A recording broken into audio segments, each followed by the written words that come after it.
Hello, this is Dr. B, and I am doing the second in my series of educational practices blogs. We are going to be talking in just a moment with Michael Salinger and Sara Holbrook. They are going to be presenting at the Right to Learn conference. I'm going to put a plug in for the conference. There will be a registration in the blog itself. And right now, I'm going to stop talking and turn things over to the two of them for them to tell us a little bit about themselves. So if you would, please. Hello, Dr. Sam.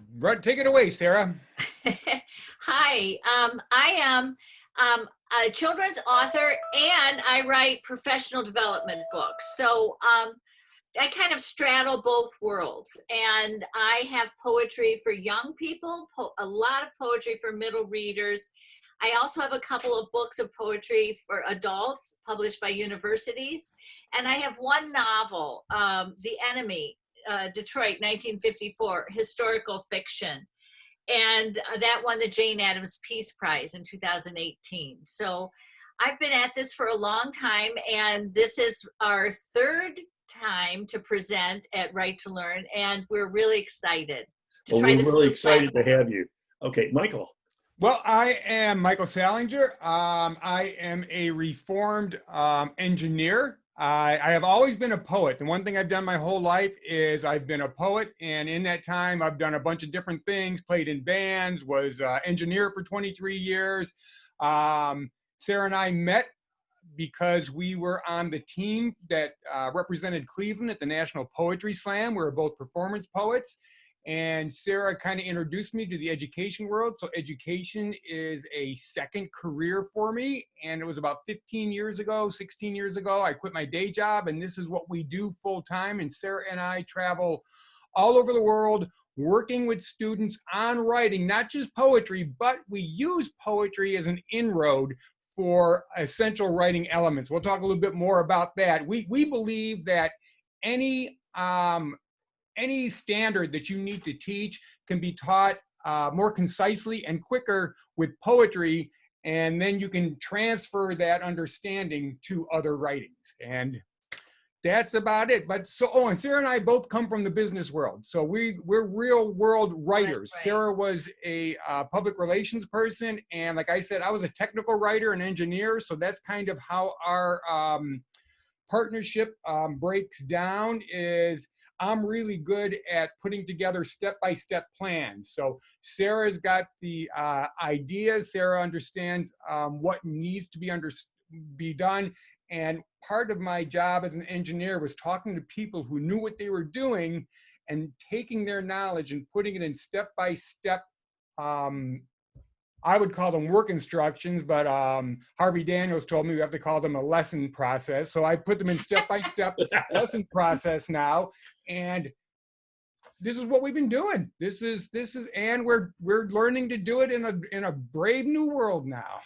Okay, well, we educators really love our jargon. What can I say? Okay, so first question for the two of you. How can teachers help older students, middle school students, and high school students want to make poetry part of their literary lives? Well, Michael and I also do big assemblies for kids, right? And when we go to talk to elementary schools, kids in first and second grade are wild for poetry. Then we get up to middle school and they're not sure. And by the time you get to high school, there are like 3 or 4 kids who are really into poetry. They're like all dressed in black and they're sitting in the back of the room. And we lost everybody else. And I think one of the things we drop in middle school with all the best intentions is we start to study poetry and drop the writing of the poetry. Or that we only allocate it to 1 week in April where kids are allowed to write poetry. And in my mind, that just turns poetry into, I think that that's like watching golf on TV if you don't play the game. It's boring, you know, so we need to keep kids in the game and let them see that poetry is not just about feelings, but it's also, it's creative nonfiction, right? We're writing about our world and where we belong in that world. And as we're writing about this world, that's why Sarah and I like to use poetry, poetic forms, and poetic devices to write about our studies, to write about what we're working on in the classroom, so that we can show that the same strategies that you use to write a concise poem are the same strategies you're going to be using to compose a concise memo or a concise email. These essential writing elements transfer over. So like Sarah said, instead of waiting till April to have our poetry unit, we would integrate poetry writing into everything that we're doing. We've written poems about the coral reef. We've written poems about the water cycle. We've written poems about LeBron Weather. James, you know, whatever and that's taking it down from the mountaintop and making it something that everyone feels they can read and they can enjoy and they can write. And the writing portion of it is the most important, I think, because that's what keeps your hand in it. I'm a cyclist. I'm not the world's greatest cyclist, but I spend a lot of money and a lot of time on bicycles. And I think that you don't need to be a Pulitzer Prize winning poet to enjoy poetry the same way, you know, the same way that you could enjoy anything. Okay, well, one of this, on to the next question. And Right to Learn has a real reputation for being the kind of a conference where you come to the conference on the weekend. Well, these days it isn't going to be like that. And then on Monday, you got something to start using. So let's talk about it that way. How have you, whoops, I'm on, you know, I just gave the introduction to the wrong question and live with it. I'm an old guy, I get away with stuff like that. Okay, here's the right question. How have you adapted what you do with students to this new normal? Any tips for the best way to help students develop and maintain an overall writerly life in this era of distance learning? Oh my goodness, there's a biggie. Yeah. Well, one thing that we like to do is to give kids lots of opportunities to write, right? So, so we do a lot of short pieces and low risk, high impact. So we might be practicing, I know in our book there, and one of the sessions we're going to be doing involves prepositional phrases. So we'll use prepositional phrases to describe an image. And that kind of teaching works really well if you're teaching remotely. Kids can pull in images. We can use something as simple as Google Slides to compose on and share with one another. And all of our lessons combine reading, writing, and speaking. So we like to keep kids talking through the whole process. And we also think that even just because we're virtual doesn't mean we can't continue with the flipped classroom type of lesson process. Have the kids write during the lesson. This is not something we don't assign writing to be done as homework. We want the writing to be done in real time. And with things like Google Docs and that, you could actually see the writing as it's being created. Other creative things you can do, we believe in a lot of collaborative writing, because we feel that that's real world writing, that everything I ever did as an engineer, as a writer, I was always bouncing ideas off of people. I know that Sarah, as public relations, she bounced things off of people and you talk back and forth, and it's in that pre-write discussion that the real ideas come up. And if you're using Zoom or if you're using Google Docs, you can break the kids off into small little breakout sessions and have them work. And the cool thing about Zoom is you can time those sessions that bring them back to you. So don't stop the flipped classroom idea of writing. It's so much easier to help a kid to understand and want to do revision. And we'll talk a little bit more about that later, if it's something they're working on right in front of you in real time, rather than something that they went off and they worked on and they blow, you know, they sweat it over and they bring it back. They're not going to want to look at that as a revisable manuscript, but if it's happening in real time. So I think that's the thing that we can do, is don't give up on actually having the kids write during class time. Okay. Oh, Oh, I'm sorry, go ahead.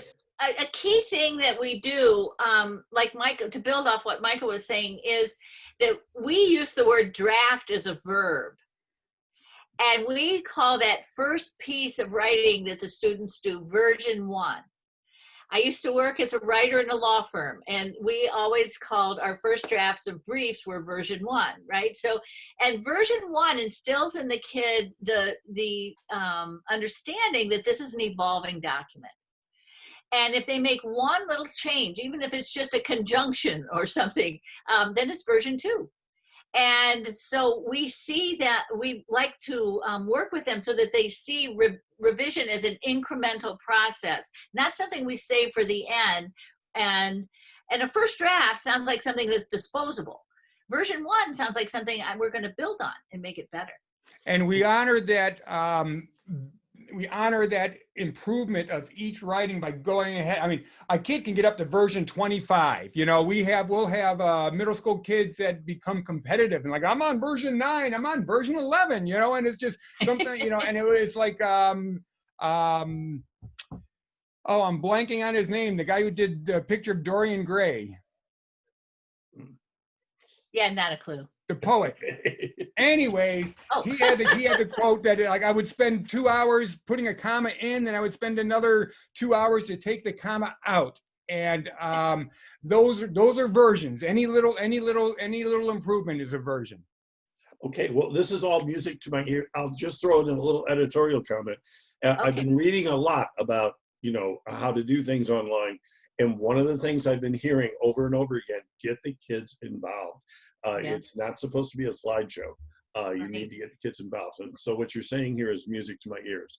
Okay, now let's get to that question I was leading into before, and that is your suggestions about a mentor text or other things in poetry, and just how do you handle poetry units, etc.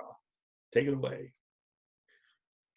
Well, I can't tell you how many times we've been asked to come to a school and they say, oh, will you come in April after the tests are done first? And because that's poetry month and that's when we're having our poetry unit. And we just see that as so sad because we see poetry, as Mike was talking earlier, as not only an art product, but also a vehicle for learning. So if we use poetry throughout the year, we can use that as a vehicle for teaching everything from figurative language to grammar conventions, like we were talking about prepositional phrases. And but I do have one favorite book that I turn to when I'm teaching poetry, and that is the Poetry Home Repair Manual by Ted Kuzer. And so that's always been one of my favorite tools. And I wouldn't say that you would need to completely throw your poetry unit out, but continue to use poetry throughout the year and as another form of content, so that another form of evidencing their understanding of what they're working on. So if you're working on, say, the Stamp Act or something, a 5-line poem about a historical event is going to give you just as much information if it's concentrated the way a poem should be as a 5-paragraph essay would. So I would encourage social study teachers to let their students write a poem that is concise and precise about what they're learning. And then your bag that you're taking home for the weekend to look at what's being written is all of a sudden a lot shorter, and you got a lot more time in your weekend, but you got just as much information, because it all depends on what your goal is. What are you trying to do? Are you teaching a paragraph structure? Then you need to write a paragraph. If you're teaching understanding of a concept, and you just want to have a formative assessment of that understanding, a poem is going to be able to do that just as well. So if we incorporate poetry, or at least poetic elements and a aesthetic, like, you know, right, a poetic aesthetic as we do our writing, I think that's a good way to keep keep poetry alive in the classroom. And another thing is, while they're doing these, if we're doing these short formative assessments in poetry form, it's formative. We're not grading it.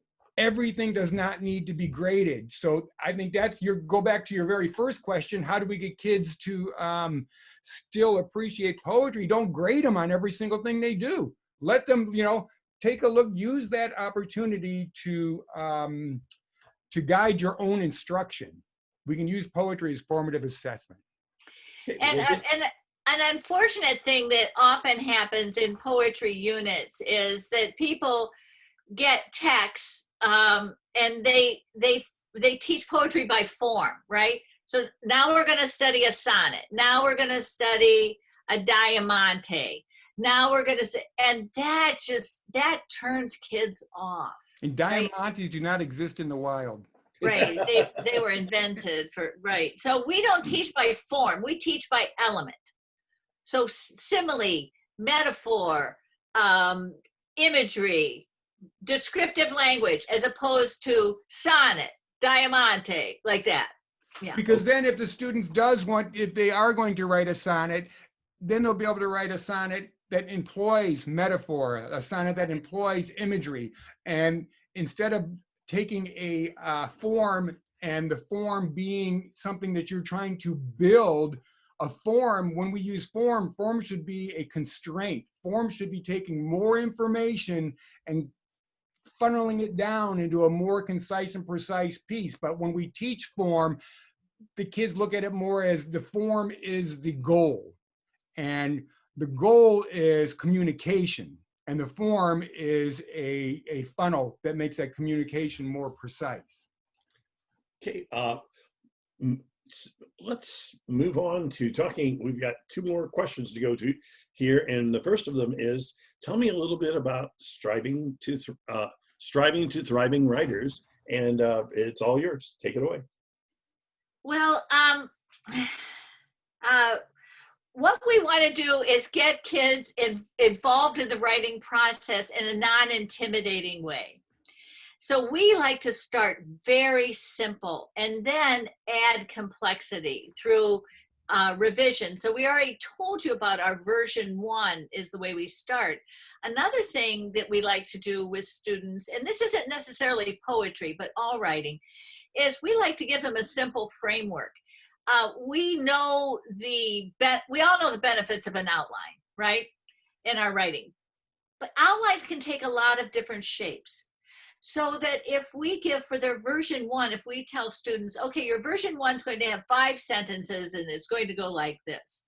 And then they start with that, and it is through revision then, rearranging and adding beauty to it, that it becomes their own, right? Then they can add their own creative elements to it. What we like to do with these frameworks is we're going back looking to teach those essential writing elements. We're looking to get these components understood. And the way we look at our writing instruction, we look at it the same way that you would look at a baseball practice. When you're practicing baseball, you might spend 20 minutes in the batting cage. Then you're going to spend 20 minutes taking ground balls. Then you're going to practice throwing home. Then you're going to practice running the bases. And when the real game happens, you've got that muscle memory from those components to be able to coordinate and put them together into a game, and you're going to be successful. So that's the same way with our writing, our frameworks that we use. And how we give that extra support to the striving students is that we give explicit, concise instruction on. We might be talking about similes. We're going to write 15 of them.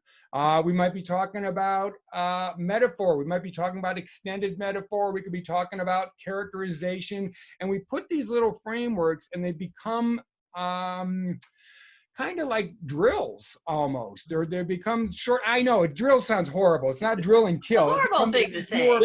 It's a joyous practice is what it is. I gave up skill and drill a long time ago. And the thing is too, we have fun when we're doing this, you know? So, I mean, I don't want to sound out, I mean, this is joy.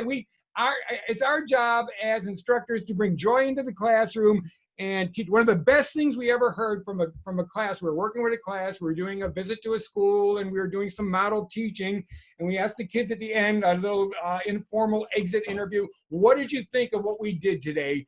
And 7th grade girl raises her hand and says, well, I don't think we did anything today, but I really felt like I learned a lot. And that's our goal. We don't want, it's like you don't want them to see the instruction. And that was the best compliment we got that visit.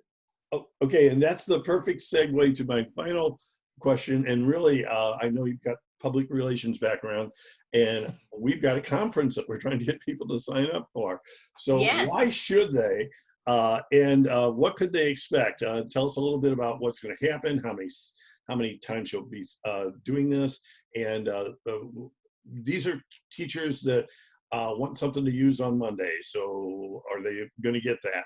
And I'll turn it over to you. That's the final question. Well, we have 3 sessions, and the first one is going to focus. I have to go to my notes here. The first one is going to really focus on how you get started writing a narrative. And what we're going to emphasize is bringing more details in, how to integrate research into our writing, and how we guide students through that incremental revision that we were talking to you about, and how we can do that remotely. So that will be our first session. Michael, do you want to do the second one? Okay, and within each of these sections, we're going to be demonstrating one of these frameworks, how they work, and I guarantee that you will be able to take that framework as soon as you get out of the session. You could use it. It's you don't have to wait till Monday. You could use it that afternoon if you want to. Our second session is we're going to be looking at. Oh, I'm looking at the wrong thing here. Oh, well, I'll tell you, you can do 3. I'm looking at the wrong thing. Okay, all right. We're going to help students then, as they are revising, we're going to do a workshop on sentence variety. If you have supervised a lot of student writing and also tried to improve their writing, one of the challenges is the kid who just writes noun, verb, noun, verb, noun, verb. So we show them how we can integrate sentence variety into our prose. What's the third one? Oh, and the third one. Oh, the third one. The third one, we're really going to focus on figurative language. So we're going to talk about similes. We're going to talk about metaphor. We're going to start using a poem, but we want students to see readily how these elements move across genres, right? So a metaphor can be used in a poem. It can be used in a piece of fiction. It can be used in an advertisement for an apartment building, right? Slip into something more comfortable. We want to show how students can integrate figurative writing into their writing, and then you, as a teacher, will have that as a touchstone. And as you are coaching them through their other writing, you can say, remember that day when we were talking about similes and how they're used. Perhaps you could use a simile here in your description, or perhaps this might be enhanced if you thought of a metaphorical comparison. So what we're trying, what our goal is to give the kids the quivers in their arrow that they can use when they do other writing. So we're doing explicit instruction on these different elements. And the way we've set up the 3 sessions that we're doing is they naturally dovetail into each other, but they're also freestanding. So if you want to start with the first one and go through all 3, you're going to see how they kind of build on each other. But if you're only going to jump in for the third one, you're still going to be able to take what you've learned that day or what we've offered for you, and you're going to be able to use that tomorrow, guaranteed. Okay, well, I'm going to put the final plug in here. I'm going to be at it. Okay, I'm signed up for it, so I can't wait. Excellent. Good. I really hope that a bunch of my listeners here join us. It really sounds like the best of all worlds, exciting kinds of things. I used to teach the content area reading course a long time ago, and the whole idea that you can use these things to teach those you can use this to teach in a way that the kids want to learn, and that is just so And it keeps them powerful. engaged. Engagement is Everything. everything. Mhm. Okay, so Especially remotely. It's a new challenge. okay, so ladies and gentlemen, Bomarito's done way too much talking just now. This final statements. Okay, you have 1 minute. No, final statements and then our goodbyes, please. Okay. Oh, well, we really look forward to meeting with people. We love Missouri, and we also know that you draw from all over the country, and we think this is a really important time for us to come together as educators and help children find their voices. Okay. Yep, we're teacher groupies, we're teacher fans, and I like to say that Sarah and I, all we do is what teachers would do more of if they had more time. We don't have to deal with administrators. We don't have to grade papers. We don't have helicopter parents. We go into classrooms and we develop these lessons, and we promise not to show you the ones that didn't work. Okay, well, that's a great promise. That's a good way to wrap things up. Okay, so you won't be finding out about anything that didn't work. God bless you for that. And really looking forward to this. So I'm about to hit the little button that says we're done. Okay, so thank you so much. And we're really excited to have you at the Right to Learn conference. Goodbye. Okay. A Zoom wave, please. A Zoom wave. Zoom wave. All right, Zoom wave.